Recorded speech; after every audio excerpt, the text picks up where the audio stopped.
आजच्या भागासाठी आपण आलो आहे कर्वे रोडला खाद्यप्रबंधीसाठी।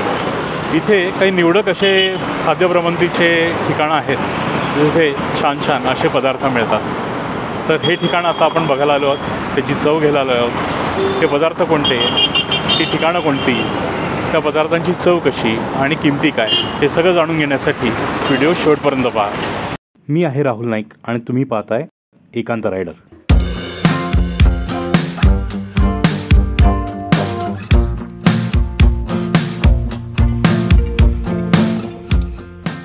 आजच्या भागासाठी आपण आलो आहोत कर्वेनगर येथे जोशी किचनमध्ये। हे ठिकाण स्थित आहे नवसह्याद्री सोसायटीमध्ये। एक्झॅक्टली सांगायचं म्हणजे नवसह्याद्रीचं किंवा कर्वेनगरचं जे पोस्ट ऑफिस आहे त्याला लागूनच जोशी किचन आहे। कर्वेनगरचं पोस्ट ऑफिस किंवा पंडित फार्म्सचं पहिल्या नंबरचं किंवा दुसऱ्या नंबरचं गेट ही इथली जवळची पाचशी खूण आहे।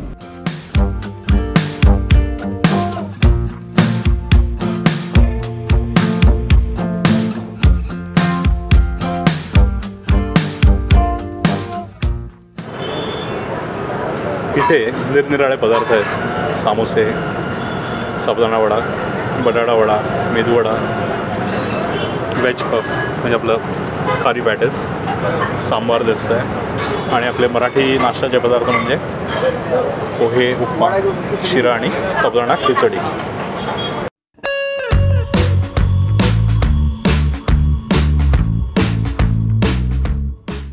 तर आपण आलो जोशी किचनला आणि जोशी किचनचा पहिला पदार्थ जो आपण इथे घेतला आहे तो म्हणजे बटाटे वडा आणि चटणी। इथे आपल्याला 2 बटाटे वडा मिळाले, वडे गरम आहेत आणि ही चटणी मिळाली। चटणीची कन्सिस्टन्सी अशी ही थोडी पातळ आहे। वडा बघूया त्याच्या आतलं जे सारण किंवा भाजी ही कशी येते।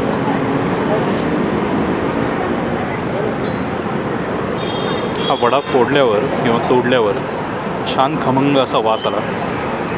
वडा गरम पण आहे, त्याच्यामुळे अपेक्षा आहे की खायला पण छान मजा येईल। याचं जे कोटिंग आहे ते पण छान असं जास्त जाड किंवा जास्त पातळ असं नाही आहे आणि व्यवस्थित जे आहे ते तळून घेतलेलं आहे, ते कळतं आपल्याला वड्याला पाहून। आधी नुसता वडा घेऊन बघ कसा लागतो ते। छान चव आहे वड्याची। वरचं जे डाळीच्या पिठाचं जे कोटिंग आहे खूप सुंदर आहे, त्याची चव खूप महत्त्वाची असते वड्यासाठी। त्या 2 कॉम्बिनेशननी बटाट्या वड्याची चव ही उभारून येते।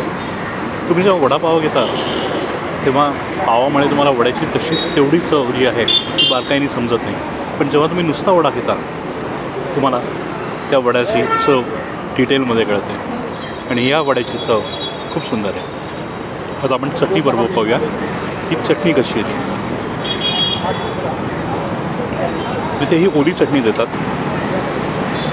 जी मला जनरली आवडते, पण ती चटणी चांगली असली पाहिजे। खोबऱ्याची चटणी दिसते, खोबरं दिसतंय मला याच्यात।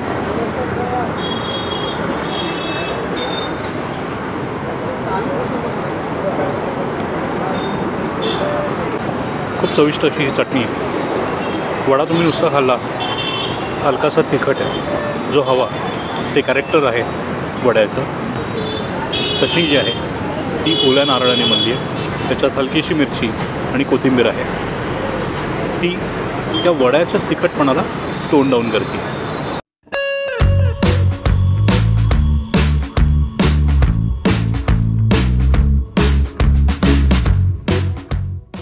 जोशी किचनचा दुसरा पदार्थ जो आपण घेतला आहे तो म्हणजे समोसा।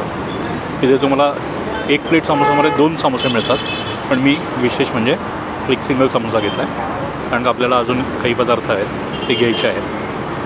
समोसा बघूया। समोसा छान गरम आहे, हे एक वैशिष्ट्य इथे की पदार्थ गरम मिळतात। वरचं कोटिंग हे असं आहे, थोडं मला वाटतं सरकलं आहे, पण ठीक आहे। आपल्याला हा फोडून बघायचा आहे की आतलं सारण किंवा भाजी कशी येते। तर हे असं काहीचं सारण आहे, अशी काहीशी आतली ही भाजी आहे। रंगावरनं मसालेदार असा हा समोसा दिसतोय। खाऊन बघूया, महत्त्वाचं चव आहे। बरं, चटणी जी आहे ती आपल्याला सेम आहे जी वड्याबरोबर मिळाली होती, फक्त फरक इथे त्यांनी आपल्याला ही तळलेली मिरची दिली आहे मीठ लावून. लहानपणी मला समोसाची ही कड जी आहे ती खायला खूप मजा यायची. अजूनही मला वाटतं माझी पोरं ही समोसा आणल्यावर हेच खातात, भाजी आमच्यासाठी सोडून देतात. तिखट खाऊया, थोडं लहानपण जगूया.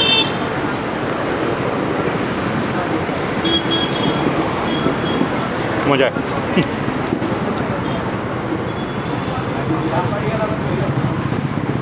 आता हा समोसा खाऊन बघू, त्याची भाजी कशी आहे ती बघू.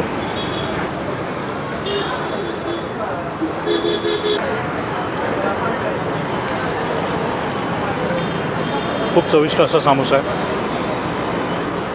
समोसा मी आधी पण खाल्लेला आहे, बऱ्याच वेळा इथून घरी पण नेलेला आहे. हलकासा मसाला असतो याच्यात, पण तो मसाल्याचा मसालेदारपणा कुठेतरी टोन डाऊन करण्यासाठी हलकीशी याच्यात साखर आहे आणि ती साखर या समोसाला एक मस्त बॅलन्स अशी चव देते.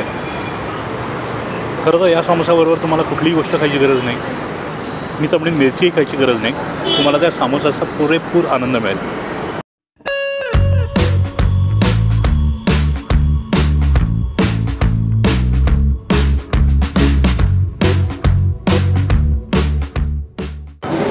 जोशी किचनमधला तिसरा पदार्थ जो आपण मागवला आहे तो म्हणजे साबुदाणा वडा.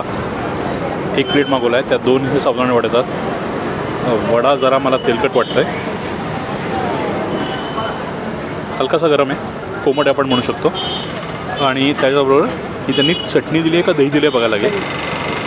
पण या दह्यामध्ये मला हलकीशी किसलेली काकडी दिसते आहे. हे बघा, चमच्यावर काकडी आहे आणि फार कमी प्रमाणात, पण दाण्याचं कूट याचं अस्तित्व हे मला जाणीव करून देतं आहे.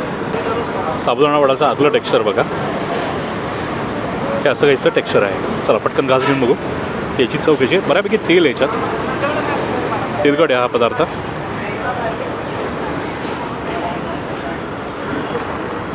चटणीबरोबर खाऊया, नुसता मला खाण्याची इच्छा होत नाही आहे, चटणीबरोबर व्यवस्थित लागेल. जेवढा इम्प्रेस मी त्यांच्या समोसाने किंवा वड्याने झालो होतो तेवढा खास मला हा पदार्थ वाटला नाही.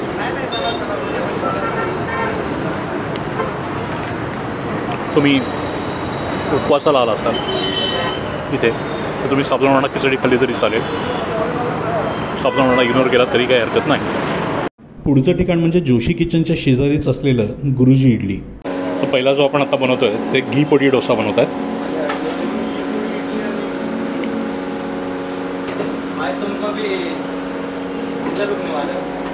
हे बॅटर आहे त्यांचं आणि इथे असा आपला डोसा बनवला जातो आहे. ही काय आहे? तूप. अच्छा, त्याच्यावर आता मस्त हे तूप एवढं टाकलं जातं आहे. तुपाचा असा आपला हा डोसा आहे. अच्छा, हे पोडी चटणी आहे, चटनी बोल सकते ना इसको या मसाला? हाँ, चटनी बोल सकते. ते पोडी चटणी आहे. तो घी पोडी डोसा आहे पलीकडे आणि हा आहे तो घी डोसा आहे आपला.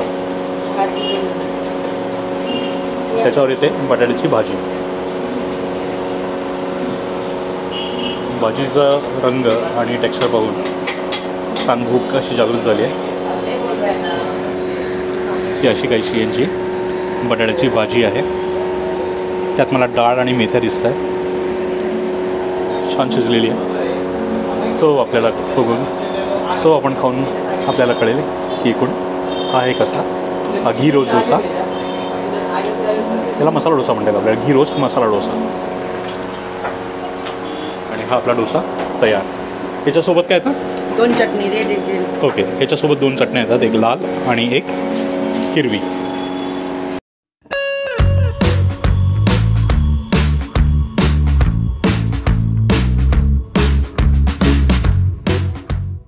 इथे आपण असा हा छान घी रोज डोसा घेतलेला आहे गुरुजी इडलीचा. बनतो कसा आपण पाहिलेला आहे, 2 सोबत चटण्या दिलेल्या आहेत. आता डोसा खाण्याचा एक विशिष्ट प्रकार आहे. जनरली लोक, मी तरी साईडनी खायचो, पण मला नंतर कळालं की लोक हा मधून जिथे भाजी असते तिथून फोडतात, जेणेकरून भाजीचा हा घास येईल आणि मग तो खातात. आपण तसंच करून पाहूया. पहिली मला नुसता डोसाही खूप आवडतो. आधी तसा आपण डोसा खाऊ, त्याच्यात तुपाची आपल्याला चव अपेक्षित आहे, ती घेऊन पाहू. गुरुजी इडलीचा हा घी रोस्ट मसाला डोसा.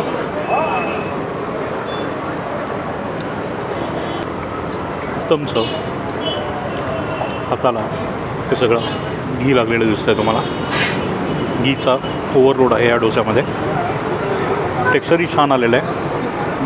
हा डोसा मस्त छान भाजून दिलेला आहे आणि जी भाजी आहे ना त्याची त्या भाजीची चव ही खूप सुंदर आहे. एकूणच हे कॉम्बिनेशन नुसता मी आता डोसा खाल्ला, छान आहे चवीला.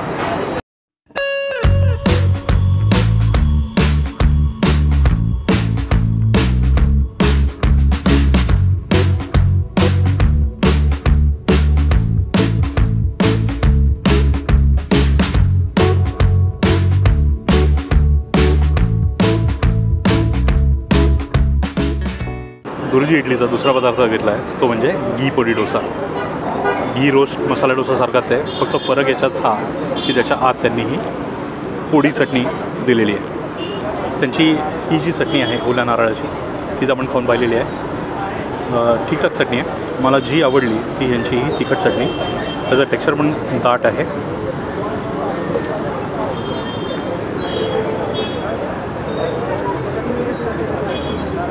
एवढा फरक मला जाणवला नाही. नुसता डोसा आपण खाल्ला नाही, नुसता डोसा खाऊ बघूया चटणीची वेगळी काही चव लागते का.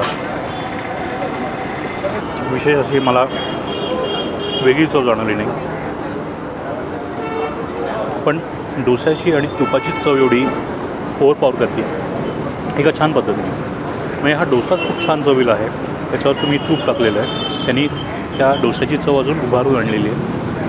आणि ही बटाट्याची भाजी तर सोनेपे सुहागा आपण म्हणतो तशातला प्रकार आहे. तर हे कॉम्बिनेशन छान आहे. पण मला वैयक्तिक विचारलं तर घी रोस्ट मसाला डोसा जरी खाल्ला तरी काही हरकत नाही. चटणीची वेगळी अशी चव मला नाही जाणवली. तुम्हाला जर ती वेगळी जाणवत असेल तर मला खाली कमेंट करून सांगा. मी चुकीचाही असू शकतो, पण मला वैयक्तिक त्याची चव एवढी उभारून नाही आली.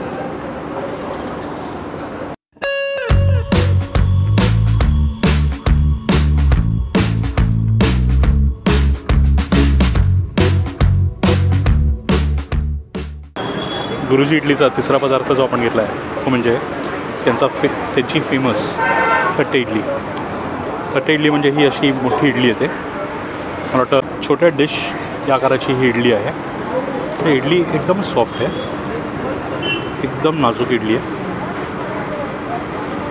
चव कशी आहे ती बघूया. गुरुजी इडलीची थट्टे इडली, पहिला घास.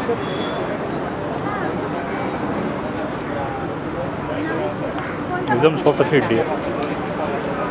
यांची घी पोडी इडली पण येते. अनेक लोक मी पाहत होते ते घी पोडी इडली घेत होते, पण घी रोज डोसा, घी पोडी मसाला डोसा हे सगळं खाल्ल्यानंतर भरपूर घी झालं आणि म्हणून मी म्हटलं एक साधी इडली घेऊया, त्याच्यामुळे आपल्याला इडलीची चव कळेल. आजच्या खाद्यभ्रमंतची सांगता आम्ही जोशी किचनच्या अतिशय चविष्ट आणि माझी आवडती अशी ही जोशी किचनची कॉफी असते. चला तर थोडक्यात आजचा अनुभव सांगतो. जोशी किचनमधला बटाटे वडा आणि चटणी अतिशय छान. त्याच्यानंतर सामोसा जो खाल्ला तो अतिशय अप्रतिम होता. आणि साबुदाणा वड्याबद्दल बोलायचं झालं तर तो थोडा तेलकट वाटला आणि चव मला फारशी काही आवडली नाही. गुरुजी इडलीमधला हा घी रोस्ट मसाला डोसा अतिशय चविष्ट होता. मला अक्षरशः आठवण आली आपल्या रास्तापेठेतल्या साऊथ इंडियन मेसची. आणि त्यांचा घी रोस्ट पोडी डोसा एवढा काही मला खास वाटला नाही, सेम घी रोस्ट डोस्यासारखाच होता. त्याचबरोबर त्यांची थट्टे इडली ही चांगली होती. आणि शेवटी जोशी किचनची ही कॉफी, त्याच्यावर माझं नेहमीच प्रेम असतं.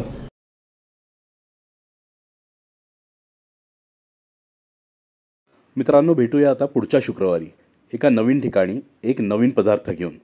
तोपर्यंत पाहत राहा एकांत रायडर. नमस्कार.